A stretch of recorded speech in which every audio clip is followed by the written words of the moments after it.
रविवार को प्रधानमंत्री नरेंद्र मोदी बांकुरा पहुंचे। इस दौरान पीएम ने ममता सरकार पर जमकर निशाना साधते हुए कहा कि दीदी, अगर आप चाहती हैं तो आप अपना पैर मेरे सिर पर रख सकती हैं, मुझे लात मार सकती हैं, लेकिन मैं आपको अब बंगाल के विकास को लात नहीं मारने दूंगा।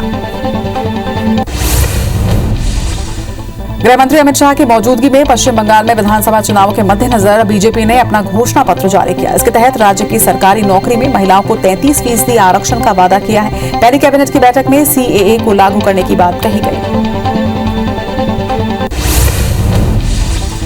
घोषणा पत्र में किसान सम्मान निधि का 3 साल का बकाया किसानों को एक बार में भुगतान करने का भी वादा किया गया है। अमित शाह ने कहा कि हमारी सरकार राज्य में घुसपैठ पर पूरी तरह से रोक लगाएगी। केजी से लेकर पीजी तक लड़कियों को मुफ्त में शिक्षा दी जाएगी। 5 रुपए में खाने की थाली की शुरुआत की जाएगी। गृहमंत्री अमित शाह ने बंगाल में ममता बनर्जी पर हमला बोलते हुए कहा कि दीदी ने मां, माटी और मानुष का नारा दिया, लेकिन क्या परिवर्तन आया? वो क्या घुसपैठियों से मुक्ति दिला सकती हैं? हम 5 साल में बंगाल को घुसपैठियों से मुक्त करेंगे। ममता दीदी भतीजे को पश्चिम बंगाल का सीएम बनाना चाहती हैं और मोदी बंगाल को सोनार बांग्ला बनाना चाहते हैं। पश्चिम बंगाल के पूर्व मेदिनीपुर में गृह मंत्री अमित शाह ने जनसभा को संबोधित किया। इस दौरान उन्होंने कहा कि हमने तय किया है कि हम यहां ऐसी सरकार लाएंगे जिसके रहते बंगाल के युवा को प्रदेश के बाहर रोजगार के लिए नहीं जाना पड़े। ये जो तुष्टीकरण और घुसपैठ हो रही है, उसको भी रोकने का काम भाजपा की सरकार करेगी। पश्चिम बंगाल विधानसभा चुनाव से पहले एक बार फिर तृणमूल कांग्रेस को बड़ा झटका लगा है। टीएमसी सांसद शिशिर अधिकारी गृह मंत्री अमित शाह की मौजूदगी में बीजेपी में शामिल हुए। इस दौरान उन्होंने टीएमसी पर जमकर हमला भी बोला। पीएम मोदी ने कहा कि कांग्रेस राज में सवाल था कि ब्रह्मपुत्र के दोनों किनारों के बीच आपस में कनेक्टिविटी कैसे बने। एनडीए के सेवा काल में ब्रह्मपुत्र पर आधुनिक पुल बन रहे हैं। पुराने अधूरे पुलों को पूरा किया जा रहा है। मुझे खुशी है कि बीते 5 साल में असम में वन क्षेत्र में वृद्धि हुई है। असम विधानसभा चुनाव के लिए धुआंधार चुनाव प्रचार किया जा रहा है। प्रधानमंत्री नरेंद्र मोदी ने प्रदेश के बोकाघाट में चुनावी सभा को संबोधित किया। इस दौरान उन्होंने कहा कि अब ये तय हो गया है कि असम में दूसरी बार एनडीए सरकार आएगी। यहां डबल इंजन की सरकार होगी।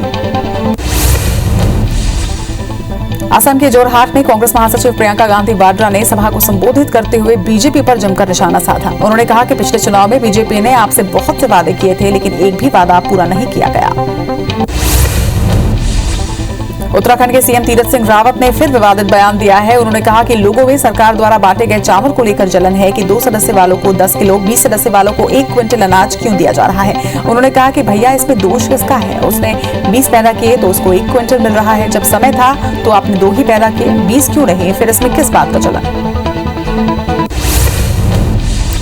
सीएम तीरथ सिंह ने तीसरा विवादास्पद बयान दिया कि अमेरिका ने हमें 200 साल तक गुलाम बनाए रखा और दुनिया पर राज किया। वर्तमान में संघर्ष कर रहा है। 200 साल तक गुलाम बनाकर रखने वाला अमेरिका डूब गया। उन्होंने कहा कि अन्य देशों की तुलना में भारत कोरोना से निपटने के मामले में बेहतर है। महाराष्ट्र के पूर्व सीएम और बीजेपी नेता देवेंद्र फडणवीस ने अनिल देशमुख के इस्तीफे की मांग की है। देवेंद्र फडणवीस ने कहा कि हम महाराष्ट्र सरकार के गृह मंत्री के खिलाफ गंभीर आरोपों की केंद्रीय सरकारी एजेंसियों द्वारा विस्तृत जांच की मांग करते हैं। परमबीर सिंह के आरोपों को अनिल देशमुख ने पूरी तरह से बेबुनियाद बताया और मानहानि का केस दायर करने की बात भी कही। उन्होंने कहा कि परमबीर खुद इंटेलिया और मनसुख हिरेन केस में फंस रहे हैं। ऐसे में खुद को बचाने के लिए मेरे ऊपर कीचड़ उछाल रहे हैं। दूसरी ओर मुंबई के पूर्व पुलिस कमिश्नर परमबीर सिंह ने एक बार फिर कहा कि मेरी ओर से जो चिट्ठी दी गई है वो पूरी तरह से सही है। बता दें कि परमबीर ने उद्धव ठाकरे को लिखे पत्र में कहा था कि गृह मंत्री देशमुख ने हर महीने 100 करोड़ रुपए की डिमांड रखी थी। पत्र को लेकर मचे बवाल के बीच शरद पवार परमबीर पर हमलावर नजर आए। उन्होंने प्रेस कॉन्फ्रेंस पर कहा कि चिट्ठी के जरिए अनिल देशमुख पर गलत आरोप लगाए गए हैं। चिट्ठी में परमबीर सिंह का हस्ताक्षर नहीं है। इस दौरान उन्होंने सचिन वाजे की नियुक्ति को लेकर उठे सवालों पर कहा कि वाजे की नियुक्ति ना तो गृह मंत्री ने की, ना ही मुख्यमंत्री ने। वाजे की नियुक्ति का फैसला परमबीर का था। वहीं परमबीर सिंह पर हमला करते हुए शरद पवार ने कहा कि पद से हटाए जाने के बाद उन्होंने ऐसा किया। सवालिया लहजे में उन्होंने पूछा कि आखिर पद से हटाए जाने के बाद ऐसा क्यों?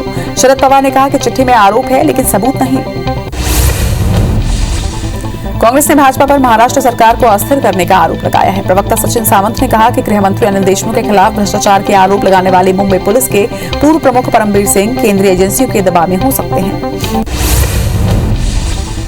मुख्य चुनाव आयुक्त सुनील अरोड़ा ने साल 2024 के लोकसभा चुनावों तक देश में रिमोट वोटिंग शुरू होने की उम्मीद जताई। उन्होंने कहा कि आईआईटी चेन्नई समेत कई अन्य आईआईटी संस्थानों की टीम इस पर बहुत काम कर रही है और अगले 2-3 महीनों में इसका पायलट प्रोजेक्ट शुरू हो सकता है। राष्ट्रीय स्वयंसेवक संघ के नवनियुक्त सर कार्यवाह दत्तात्रेय होसबोले ने लव जिहाद को लेकर बयान जारी किया। उन्होंने कहा कि आरएसएस उन सभी राज्यों का समर्थन करती है जो लव जिहाद के मामलों को रोकने के लिए कानून लाते हैं। छत्तीसगढ़ के रामदत्त चक्रधर को आरएसएस की राष्ट्रीय कार्यकारिणी में बड़ी जिम्मेदारी मिली है। उन्हें संघ का सह सर कार्यवाह बनाया गया है। बता दें कि रामदत्त दुर्ग के सोनपुर गांव के रहने वाले हैं। वे छत्तीसगढ़ के प्रांत प्रचारक और एमपीसीजी में क्षेत्र प्रचारक रह चुके हैं। सीएम शिवराज ने आज भोपाल के स्मार्ट सिटी पार्क में आम का पौधा लगाया। बता दें कि ये पौधा उन्हें बीजेपी प्रदेश अध्यक्ष वीडी शर्मा और सांसद ज्योतिरादित्य सिंधिया ने भेंट किया था।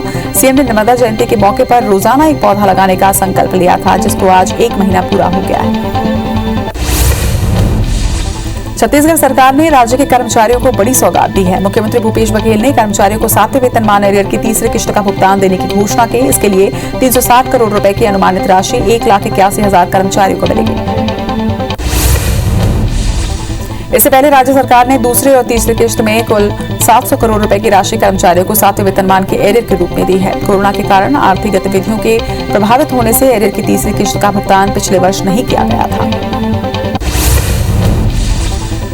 छत्तीसगढ़ मुख्यमंत्री भूपेश बघेल ने राजीव गांधी किसान न्याय योजना की चौथी किश्त के रूप में 1104 करोड़ 27 लाख रुपए किसानों के खाते में ऑनलाइन ट्रांसफर किया। इसके साथ ही गोधन न्याय योजना की 15वीं और 16वीं किश्त भी वितरित की। इस दौरान राहुल गांधी भी वीडियो कॉन्फ्रेंसिंग के माध्यम से जुड़े।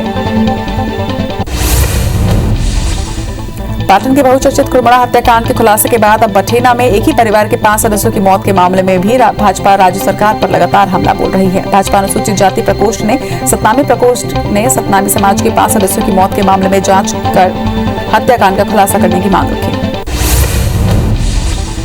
कोंडागांव के शासकीय गुंडाधुर स्नातकोत्तर महाविद्यालय में भाजयुमों ने हस्ताक्षर अभियान चलाया है। अभियान के तहत व्यापम पीएससी जैसे परीक्षा में घोटाले का आरोप लगाया गया, जिसमें लगभग 500 छात्रों ने हस्ताक्षर करते हुए अपना समर्थन दिया, जिसे राज्यपाल के नाम सौंपा जाएगा। सरगुजा रेंज के आईजी आरपी साय ने इन दिनों जशपुर में घूम-घूमकर अपराधों में कमी लाने की कवायद शुरू की है। इसके तहत आईजी गांव-गांव में कैंप लगाकर जन जागरूकता अभियान चला रहे हैं। इस दौरान नुक्कड़ नाटक के जरिए भी ग्रामीणों को अपराधों के प्रति जागरूक किया जा रहा है। चित्रकूट विधायक राजमन बेंजाम इन दिनों अपने विधानसभा क्षेत्र के गांव-गांव का दौरा कर रहे हैं। बता दें कि स्थानीय संगठन की पहल पर तुमचो विधायक तुमचो द्वार कार्यक्रम चलाया जा रहा है, जिसके तहत विधायक एक दिन में एक गांव का दौरा कर रहे हैं और लोगों की समस्याओं से रूबरू हो रहे हैं। दुर्ग विधायक अरुण वोरा के घर के ठीक पीछे स्थित एक डॉक्टर के मकान पर चोरी की वारदात को अंजाम दिया गया। आरोपियों ने ताला तोड़कर घर में प्रवेश किया और अलमारी में रखे लाखों के जेवरात सहित कैश लेकर वहां से फरार हो गए। वहीं डॉक्टर की शिकायत पर पुलिस ने मामले की जांच शुरू कर दी। जांजगीर की सिटी कोतवाली पुलिस की कार्रवाई पर सवाल उठाते हुए ग्रामीणों ने रैली निकाली, जिसमें बड़ी संख्या में महिलाएं भी शामिल हुई। इसके बाद ग्रामीणों ने एसडीओपी को ज्ञापन सौंपा और जांच कर कार्रवाई की मांग की है। मामले में एसडीओपी ने जांच के बाद कार्रवाई करने की बात कही।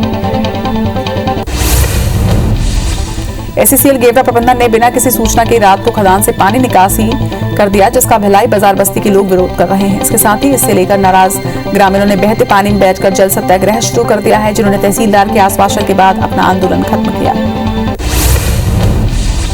छात्रों के अथक प्रयास के बाद रविशंकर विश्वविद्यालय में छात्रावास खुल गए हैं, लेकिन छात्रावास में अव्यवस्थाओं के कारण छात्र बेहद परेशान हैं। हॉस्टल में छात्रों के लिए पेयजल तक उपलब्ध नहीं है। हालात ये है कि छात्रों को दूर से पानी लाना पड़ रहा है।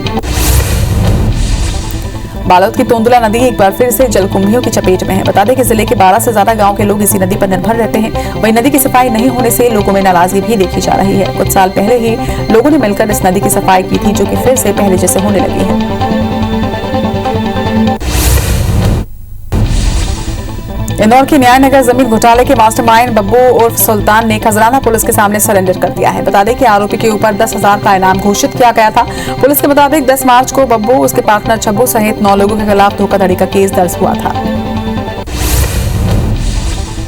धमतरी भाजयुमो जिला अध्यक्ष सहित 4 लोगों पर कोतवाली पुलिस ने एफआईआर दर्ज किया है। बता दें कि 18 मार्च को भाजयुमो पीजी कॉलेज में हस्ताक्षर अभियान चलाने के लिए पहुंचे थे। इस पर कॉलेज के प्रभारी प्राचार्य ने अध्यापन व्यवस्था को बाधित करने का आरोप लगाते हुए उनके खिलाफ केस दर्ज करवाया। छत्तीसगढ़ में कोरोना के बढ़ते आंकड़ों को लेकर राज्य सरकार ने बड़ा निर्णय लिया है। मुख्यमंत्री भूपेश बघेल की अध्यक्षता में हुई उच्च स्तरीय बैठक में आंगनबाड़ी, स्कूल और कॉलेज तुरंत बंद करने का निर्णय लिया गया। वहीं होली, शादी और सार्वजनिक कार्यक्रमों के लिए राज्य सरकार अलग से गाइडलाइन जारी करेगी। गाइडलाइन मुख्य सचिव की सभी कलेक्टरों से चर्चा होने के बाद जारी होगी। बैठक के बाद मंत्री रविंद्र चौबे ने कहा कि लोग कोरोना गाइडलाइन का पालन आवश्यक तौर पर करें। मास्क नहीं पहनने वालों पर अब जुर्माना बढ़ाया जाएगा। वहीं सभी जिलों में टीकाकरण और RT-PCR ज्यादा से ज्यादा होंगे। दंतेवाड़ा में 10 दिवसीय फागुन मड़ई की शुरुआत हो चुकी है, लेकिन इस बार मंदिर दर्शन से पहले श्रद्धालुओं को कोरोना टेस्ट करवाना अनिवार्य कर दिया गया है। टेस्ट की रिपोर्ट नेगेटिव आने के बाद ही श्रद्धालुओं को मंदिर में प्रवेश दिया जाएगा। ये फैसला कोरोना के मद्देनजर लिया गया। देवास में 20 से 30 मार्च तक आर्मी भर्ती प्रक्रिया आयोजित हो रही है, जिसमें आगर के युवा भी शामिल होने वाले हैं, जिन्होंने आज कोरोना टेस्ट रिपोर्ट नहीं मिलने पर जिला अस्पताल में जमकर प्रदर्शन किया। इस दौरान अभ्यर्थियों ने वहां पहुंचे सुसनेर विधायक को अपनी समस्या भी सुनाई। सरगुजा में मालती त्रिपाठी की स्मृति में टेनिस बॉल क्रिकेट प्रतियोगिता का आयोजन हुआ, जिसका आज फाइनल मैच 11 इलाहाबाद की टीम और सीतापुर के बीच हुआ, जिसमें इलाहाबाद ने सीतापुर को 70 रनों से हराया और मैच जीत लिया, जिन्हें सीतापुर जनपद उपाध्यक्ष ने ट्रॉफी प्रदान की। मुरैना के नैनागढ़ रोड पर सरिया सीमेंट की दुकान चलाने वाले व्यापारी पर 8 से 10 नकाबपोशों ने हमला किया। बदमाशों ने व्यापारी पवन गुप्ता और उसके भतीजे अंशुल को पीटा और धमकी देकर वहां से फरार हो गए। ये पूरी घटना CCTV में कैद हुई है, जिसके आधार पर पुलिस आरोपी की तलाश कर रही है। ग्वालियर के सौजाना गांव में पुश्तैनी जमीन को लेकर 3 सगे भाइयों के साथ गांव के ही दबंगों ने मारपीट की, जिसकी शिकायत उन्होंने थाने में की है, लेकिन उनकी बात नहीं सुनी गई। इसके बाद उन्होंने SP से TI और दबंगों की शिकायत की। इस पर SP ने कार्रवाई करने का आश्वासन दिया। गरियाबंद की सिटी कोतवाली पुलिस ने लूट के 3 आरोपियों को गिरफ्तार किया है। पुलिस के मुताबिक गिरफ्तार आरोपियों ने शराब दुकान के पास एक व्यक्ति से मारपीट कर उनके रुपए और गाड़ी लूट लिए थे, जिनमें से 2 का पुराना रिकॉर्ड भी है। वहीं तीसरा निगरानीशुदा बदमाश है। इंदौर के तिलक नगर थाना क्षेत्र में 13 मार्च को हुई सुरक्षाकर्मी की हत्या की गुत्थी को पुलिस ने सुलझा लिया है। इसके साथ ही मामले में 2 आरोपियों को गिरफ्तार किया गया है। पुलिस के मुताबिक मृतक की पत्नी के प्रेमी आशीष विश्वकर्मा ने अपने दोस्त के साथ मिलकर वारदात को अंजाम दिया था। इंदौर की चंदननगर पुलिस ने राशन घोटाले में लिप्त 2 आरोपियों को गिरफ्तार किया है। दोनों आरोपी राशन घोटाले के मुख्य आरोपियों के साथी थे, जिसमें एक महिला भी शामिल है। बता दें कि राशन घोटाले में इंदौर पश्चिम पुलिस ने 6 थानों में आरोपी के खिलाफ कुल 10 अपराध दर्ज किए थे। बलरामपुर पुलिस ने महिला से दुष्कर्म के मामले में एक आरोपी को गिरफ्तार किया है। आरोपी का नाम गंगेश्वर रवि है, जो पीड़िता को शादी का झांसा देकर लगातार उसके साथ दुष्कर्म की वारदात को अंजाम दे रहा था, जिसकी शिकायत पीड़िता ने राजपुर थाने में की, जिसके आधार पर यह कार्रवाई की गई। किरंदुल के बचेली NMDC के माइंस में लौह अयस्क धुलाई में चलने वाला डंपर अनियंत्रित होकर पलट गया। हालांकि इसमें सवार कर्मचारी पूरी तरह से सुरक्षित हैं, जिसे कुछ देर डॉक्टरों की निगरानी में रखने के बाद छुट्टी दे दी गई। फिलहाल NMDC प्रबंधन इस घटना की विभागीय स्तर पर जांच कर रहा है।